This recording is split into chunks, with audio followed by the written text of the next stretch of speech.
Greg Clark, you met some patchworkers at the party conference recently. What was your take on them and their degree of interest in politics? They were brimming with energy. They'd been in the hall, they'd been in the fringe sessions, they'd been meeting party members and activists, and it was clear that there was a group of young people getting the chance to immerse themselves in some of the key political debates of the age was clearly something that they were relishing. And what do you think it does for them as members of the ethnic communities in this country?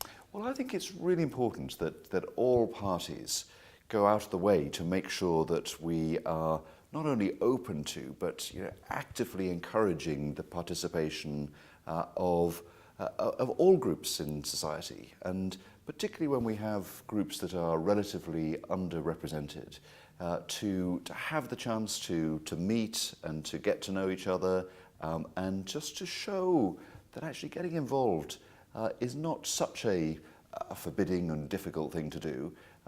We all, when we first got involved politically, felt a bit nervous and apprehensive about what it was going to be like, and whether people knew all the answers to all the policy questions, and we'd be shown up a bit. It's the same for anyone starting out, and so to be able to have conversations in a very friendly way with like-minded people, I think is a good way to do it.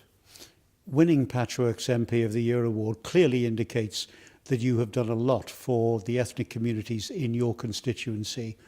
What do you get out of that? Well, it's a huge honour and a privilege to have been awarded this accolade.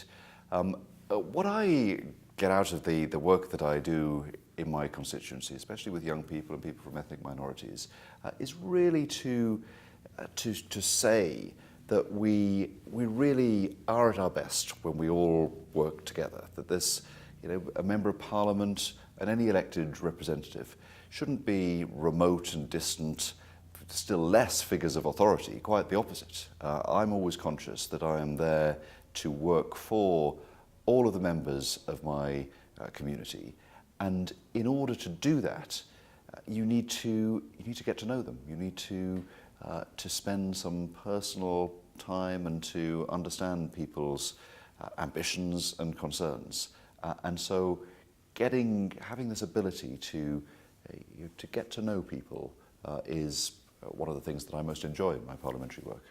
But have you always had an emphasis on the ethnic communities, or is it something that actually grew from the moment you were elected and perhaps wanted to be even more engaged with your constituents than you were during an election campaign?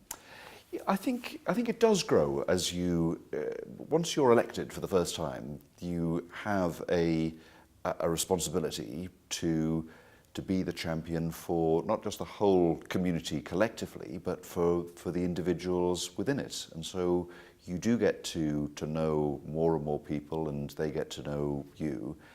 And it became very clear very early on that in my constituency in Kent, many of the members of our ethnic minority communities have a huge contribution to make that sometimes I think doesn't get the recognition that it deserves. And so I've always tried to encourage people to speak with a stronger voice, and if I can help encourage that and amplify it, then that's something that I've enjoyed doing. Clearly some progress is being made in involving ethnic communities in our country, with people right at the top of the power ladder here in Parliament. But do you think that there is a lot more that still has to be done? And if so, what are the priorities there? I think there is. I think we still have underrepresentation in Parliament still, and in many professions. It's not politics is not the only place in which I think there is further to go. I think it's about people being able to achieve their personal potential, but in so doing, upgrading the quality and the standards that we have in Parliament and in positions of leadership across the country. Because if we miss out, even relatively, on the contribution that our communities in all of their diversity and strength can offer, then we're missing out as a nation. And so it's in all of our interests to make sure that people can get involved and can be active. Greg Clark, thanks very much. Thank you, Martin.